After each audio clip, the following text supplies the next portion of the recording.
ಓಂ ಶ್ರೀ ಗುರು ಬಸವಲಿಂಗಾಯ ನಮಃ. ಕೋಮುವಾದಿಗಳ ವರಸೆ, ಪುರೋಹಿತರ ವರಸೆ, ಯಥಾಸ್ಥಿತಿವಾದಿಗಳ ವರಸೆ ಈಗ ತುಂಬ ಬದಲಾಗಿದೆ. ಇದುವರೆಗೂ ಅವರು ಕೆಲವು ತತ್ವಗಳನ್ನು, ವಿಚಾರಗಳನ್ನು ವಿರೋಧ ಮಾಡ್ತಾ ಇದ್ರು.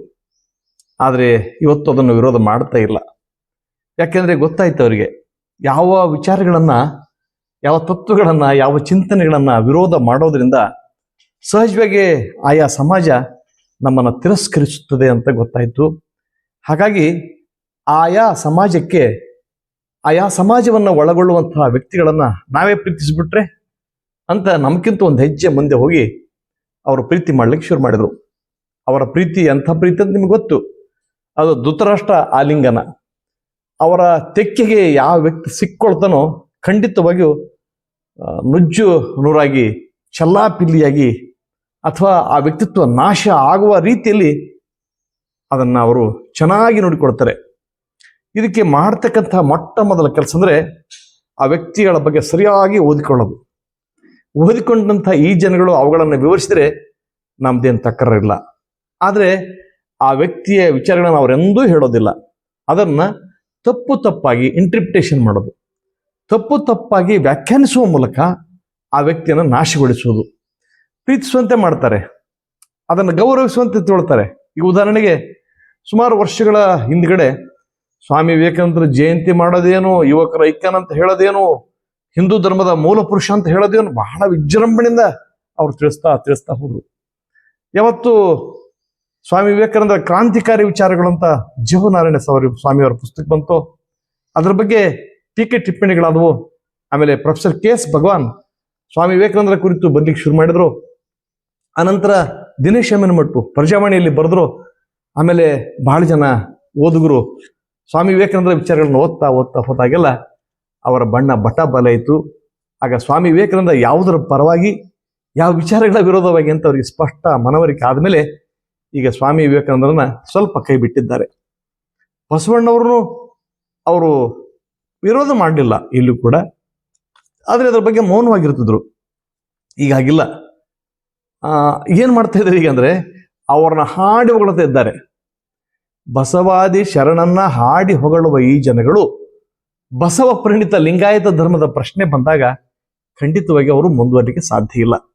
ಯಾಕೆ ಗೊತ್ತು ಅವರಿಗೆ, ಲಿಂಗಾಯತ ಧರ್ಮಕ್ಕೆ ನಾವು ಮಾನ್ಯತೆಯನ್ನು ನೀಡಿದರೆ ಖಂಡಿತವಾಗಿ ನಾವು ಮೂಲೆ ಗುಂಪಾಗಬೇಕಾಗ್ತದೆ, ವಿಚಾರಗಳಿಗೆ ಪ್ರಾಶಸ್ತ್ಯ ಸಿಗುತ್ತದೆ, ಚಿಂತನೆಗಳಿಗೆ ಪ್ರಾಶಸ್ತ್ಯ ಸಿಗುತ್ತದೆ, ವೈಜ್ಞಾನಿಕ ಮತ್ತು ವೈಚಾರಿಕ ವಿಚಾರಗಳಿಗೆ ಪ್ರಾಶಸ್ತ್ಯ ಸಿಗುತ್ತದೆ. ಆಗ ನಾವು ನಮ್ಮನ್ನು ಕಸಗುಡಿಸಿ ಕೂಡ ಅವ್ರು ಇಟ್ಟುಕೊಳ್ಳಿಕ್ಕೆ ಸಾಧ್ಯ ಇಲ್ಲ ಅಂತ ಅವ್ರಿಗೆ ಖಚಿತವಾಗಿ ಗೊತ್ತಿರೋದ್ರಿಂದ ಬಸವಣ್ಣವ್ರ ಬಗ್ಗೆ ಹೇಳ್ತಾರೆ, ಆತ ಪ್ರಜಾಪ್ರಭುತ್ವದ ಜನಕ ಅಂತ ಇಲ್ಲಿ ಹೇಳೋದಲ್ಲ, ಅದನ್ನು ವಿದೇಶದಲ್ಲಿ ಹೋದಾಗ ಹೇಳ್ತಾರೆ. ತುಂಬ ಗೌರವ ಕೊಡ್ತಾರೆ. ಅವ್ರ ಮೂರ್ತಿಗಳನ್ನು ಬೇಕಾದ್ರೆ ಮಾಡಿಸಿಕೊಡ್ತಾರೆ. ನಾವು ಕೇಳಿದ್ರೆ ಇನ್ನು ಗುಡಿಗಳನ್ನು ಕೂಡ, ಬಸವಣ್ಣ ಗುಡಿಗಳನ್ನು ಕೂಡ ಕಟ್ತಾರೆ. ನೋಡಿ ಎಂಥ ಕೆಲಸ ಮಾಡ್ತಾರೆ. ಇನ್ನೂ ಕೆಲವರು ಇದ್ದಾರೆ. ಉದಾಹರಣೆಗೆ ನಮ್ಮ ಬಾಬಾ ಸಾಹೇಬ್ ಅಂಬೇಡ್ಕರ್ ಅವ್ರ ಬಗ್ಗೆ ಆ್ಯಪ್ಗಳನ್ನು ರೆಡಿ ಮಾಡ್ತಾರೆ. ಅದನ್ನು ಜನ ಉಪಯೋಗ ಮಾಡುವಂತೆ ನೋಡಿಕೊಳ್ತಾರೆ. ಜೊತೆಗೆ ಎಲ್ಲ ಕಡೆ ಬಾಬಾ ಸಾಹೇಬರ ಪಾರ್ಕ್ಗಳನ್ನು ಮಾಡ್ತಾರೆ. ಇದರ ಮೂಲಕ ಆಯಾ ಜನಾಂಗಕ್ಕೆ ಆ ವ್ಯಕ್ತಿಯ ಅಸಲಿ ವಿಚಾರಗಳು ಗೌಣ ಆಗುವಂತೆ, ಮೂರ್ತಿಯ ಪೂಜೆಯ ಭಜನೆಯಲ್ಲೇ ನಾವು ಲೀನವಾಗುವಂತೆ ನೋಡಿಕೊಳ್ಳುವಂತಹ ಒಂದು ತಂತ್ರಗಾರಿಕೆ ಈಗ ಆರಂಭ ಆಗಿದೆ. ಅಯ್ಯೋ, ಇವರು ಮನೆಗೆ ಹೋದಾಗ ನಮ್ಮನ್ನು ಸೇರಿಸಿಕೊಳ್ಳದವರು, ನಾವು ದಾರಿಯಲ್ಲಿ ಕಂಡದಂಥ ಕೋಪ ಮಾಡಿಕೊಳ್ಳೋರು, ನಾವು ಓದಲಿಕ್ಕೆ ಬರೀಲಿಕ್ಕೆ ಆಸ್ಪದ ಕೊಡೋದಂಥ ಜನಗಳು ಈಗ ನಮ್ಮ ಮನೆಗೆ ಬಂದು ಹಾಲು ತಗೊಳ್ರಿ ಅಂತ ಕರಿತಾ ಇದ್ದಾರಲ್ಲ. ಇದ್ರ ಹಿಂದ್ಗಡೆ ಹುನ್ನಾರಗಳಿವೆ, ಇದ್ರ ಹಿಂದೆ ಮೋಸ ಇದೆ, ಇದ್ರ ಹಿಂದೆ ಅವರ ಕಪಟತನದ ತಂತ್ರಗಳಿವೆ. ನಮಗೆ ಗೊತ್ತಿಲ್ಲದೆ ಈ ತಂತ್ರಗಳಿಗೆ ನಾವು ಒಳಗಾಗ್ತಾ ಇದ್ದೇವೆ. ಕೋಮುವಾದಿಗಳಿಗೂ ಬಸವಣ್ಣನಿಗೂ ಎಲ್ಲಿ ಸಂಬಂಧ? ಎತ್ತಣ ಮಾಮರ ಎತ್ತಣಕ್ಕೆ ಹೋಗಿಲ್ಲ, ಅವುಗಳಿಗೆ ಸಂಬಂಧ ಇರಬಹುದು. ಆದರೆ ಇಲ್ಲಿ ಕೋಮುವಾದಿಗಳಿಗೂ ಮತ್ತು ಬಸವಣ್ಣನಿಗೂ ಸಂಬಂಧ ಇರಲಿಕ್ಕೆ ಸಾಧ್ಯ ಇಲ್ಲ. ಯಾವುದನ್ನ ಬಸವಣ್ಣ ಮೂಲೋಚ್ಚಾಟನೆ ಮಾಡಲಿಕ್ಕೆ ಬಯಸಿದ್ನೋ ಅದನ್ನು ಮತ್ತೆ ನಮಗೆ ತುರುಕಲಿಕ್ಕೆ ಇವರು ಪ್ರಯತ್ನ ಮಾಡ್ತಿದ್ದಾರೆ. ಈ ಕೋಮುವಾದಿಗಳು ಬಸವಣ್ಣನ ಹೆಸರು ಬಿಟ್ಟು, ಬುದ್ಧನ ಹೆಸರು ಬಿಟ್ಟು, ಅಂಬೇಡ್ಕರ್ ಅವರ ಹೆಸರು ಬಿಟ್ಟು ಬೇಕಾದ ಹೆಸರು ಇಟ್ಕೊಂಡು ಸಭೆಗಳನ್ನು ನಡೆಸಲಿ. ಆದರೆ ಎಂದಿಗೂ ಸಕಲ ಜೀವಾತ್ಮನಿಗೆ ಲೇಸನೆ ಬಯಸಿದಂಥ ಇವನಾರವ ಎನ್ನದೆ ಇವ ನಮ್ಮವ ಅಂತ ಎಲ್ಲರನ್ನು ತುಂಬಿಕೊಂಡಂತ ವೇದ, ಆಗಮ, ಶಾಸ್ತ್ರ, ಪುರಾಣ ಇವೆಷ್ಟು ಟೊಳ್ಳಿವೆ. ಇವನ್ನ ಕುಟ್ಟಲೇಕೆ ಕುಸುಕಲೇಕೆ ಅಂತ ಹೇಳಿದಂಥ ಶರಣರನ್ನ ಮತ್ತೆ ತಮ್ಮ ಹಿಡನ್ ಅಜೆಂಡಕ್ಕೆ ಬಳಸಿಕೊಳ್ಳುವುದಿದೆಯಲ್ಲ, ಇದು ನಿಜಕ್ಕೂ ಮೋಸದ ಕೃತ್ಯ ಅಲ್ಲದೆ ಮತ್ತಿನ್ನೇನು. ಜನರನ್ನ ಆ ತತ್ವಗಳನ್ನು ಹೇಳಲಿಕ್ಕೆ ಅವರು ಮೊದಲೇ ಈಗ ಆರಂಭ ಮಾಡಿದ್ದಾರೆ. ಬಸವಣ್ಣವರ ವಿಚಾರಗಳನ್ನು ವಿರೂಪಗೊಳಿಸುವುದು, ಅದು ಪುಸ್ತಕ ಮೂಲಕ ಆಗಿರ್ಬೋದು, ಬರಹದ ಮೂಲಕ ಆಗಿರ್ಬೋದು, ಭಾಷಣಗಳ ಮೂಲಕ ಆಗಿರ್ಬೋದು, ಅಥವಾ ಸಮಾವೇಶ ಮೂಲಕ ಕೂಡ ಆಗಿರ್ಬೋದು.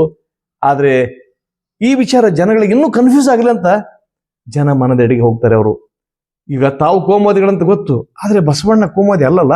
ಹಾಗೆ ಬಸವಣ್ಣ ಇಟ್ಕೊಂಡೆ ಹೋಗ್ಬಿಡೋದು, ಬಸವಣ್ಣನ ಮುಂದಿಟ್ಕೊಂಡು ತಮ್ಮ ಅಜೆಂಡವನ್ನ ಪಾಸ್ ಮಾಡೋದು. ಸಾಮಾನ್ಯ ಜನರಿಗೆ ಯಾವ ಗೊತ್ತಾಗೋಲ್ಲ ಪಾಪ.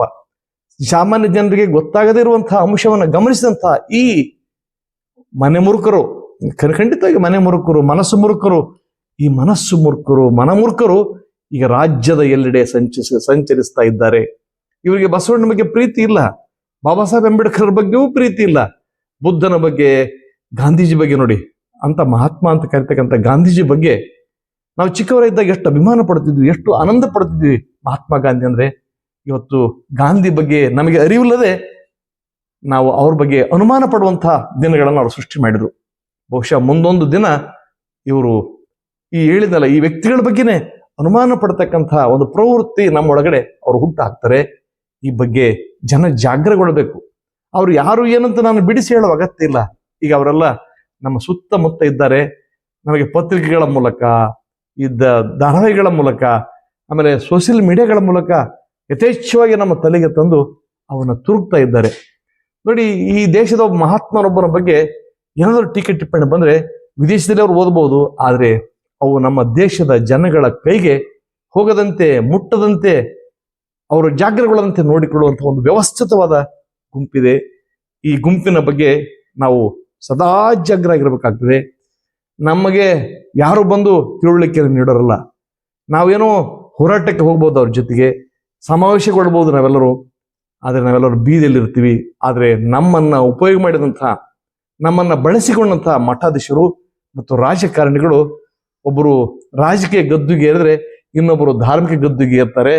ಯಾವತ್ತೂ ಲಪುಟ, ಲಫಂಗ, ಮೂರ್ಖ, ಅವಿವೇಕಿ, ಅಯೋಗ್ಯ ರಾಜಕೀಯ ಕುದುರೆಯನ್ನು ಏರ್ ನಿಲ್ತಾನೋ, ಒಬ್ಬ ಅಯೋಗ್ಯ ವ್ಯಕ್ತಿ ಧಾರ್ಮಿಕ ಒಂದು ಸ್ಥಾನಮಾನದ ಮುಖಂಡನಾಗಿ ನಿಲ್ತಾನೋ, ಅವತ್ತು ಜನಸಾಮಾನ್ಯ ಖಂಡಿತವಾಗಿಯೂ ಆತ ಅವಸಾನಕ್ಕೆ ಒಳಗಾಗ್ತಾನೆ. ಈ ಅವಸಾನಕ್ಕೆ ಒಳಗಾಗಬಾರದಂದ್ರೆ ನಮಗೆ ನಾವೇ ಬುದ್ಧನನ್ನ, ಬಸವನನ್ನ, ಅಂಬೇಡ್ಕರ್ ಅವರನ್ನ, ಪೆರಿಯಾರ್ ಅವರನ್ನ, ಪುಲಿ ಅವರನ್ನ ನಮಗೆ ನಾವೇ ಓದಿಕೊಳ್ಬೇಕು.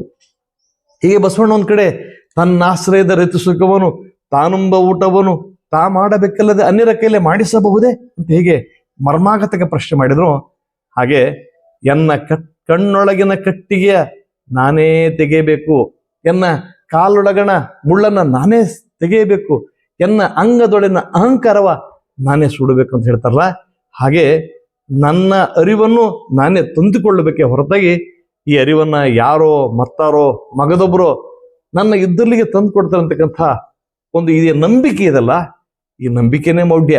ಈ ಮೌಢ್ಯವನ್ನ ಬಿಟ್ಟು ನಾವು ಹೊರಗಡೆ ಬರಬೇಕಾಗಿದೆ. ಯಾರನ್ನು ನಂಬಬೇಕು, ಯಾರನ್ನು ನಂಬಾರ್ದು ಅನ್ನೋದು ನಮಗೆ ಹೃದಯ ಹೇಳ್ತದೆ, ಮನಸ್ಸು ಹೇಳ್ತದೆ, ವಿವೇಕ ಹೇಳ್ತದೆ. ಅವುಗಳಿಗೆ ನಾವು ಮುಕ್ತವಾದಂಥ ನಮ್ಮ ಮನಸ್ಸನ್ನ ಕೊಡಬೇಕೆ ಹೊರತಾಗಿ ತಪ್ಪಿತಪ್ಪು ಯಾರೋ ತಲೆ ಹಿಡುಕರ ಕೈಯಲ್ಲಿ ನಮ್ಮ ಮಿದುಳನ್ನು ಒತ್ತೆ ಇಡಬಾರ್ದು. ಯಾರ ಕೈಯಲ್ಲಾದ್ರೂ ಮಿದುಳನ್ನು ಒತ್ತೆ ಇಟ್ರೆ ಖಂಡಿತವಾಗಿ ನಾವು ಅವರು ಹೇಳಿದಂತೆ ಮಾತನಾಡುವ, ಬರೆಯುವ, ಪ್ರತಿಕ್ರಿಯೆ ವ್ಯಕ್ತಪಡಿಸುವ ಕಟಪುತ್ರಿಗಳಾಗ್ತೀವಿ ಹೊರತು ಇನ್ನೇನು ಆಗ್ಲಿಕ್ಕೆ ಸಾಧ್ಯ ಇಲ್ಲ ಅಂತ ಹೇಳ್ತಾ, ಸ್ವತಃ ನೀವೇ ಓದ್ರಿ ಅಂತ ಮತ್ತೊಮ್ಮೆ ಮಗದೊಮ್ಮೆ ತಮ್ಮಲ್ಲಿ ವಿನಂತಿಸಿಕೊಳ್ಳುತ್ತಾ, ಇದುವರೆಗೆ ನನ್ನೊಂದಿಗೆ ಬಂದ ನಿಮ್ಮೆಲ್ಲರಿಗೂ ಗೌರವದ ಪ್ರೀತಿಯ ಶರಣಾರ್ಥಿಗಳು. ನಿಮ್ಮ ವಿಶ್ವಾರಾಧ್ಯ ಸತ್ಯಂಪೇಟೆ.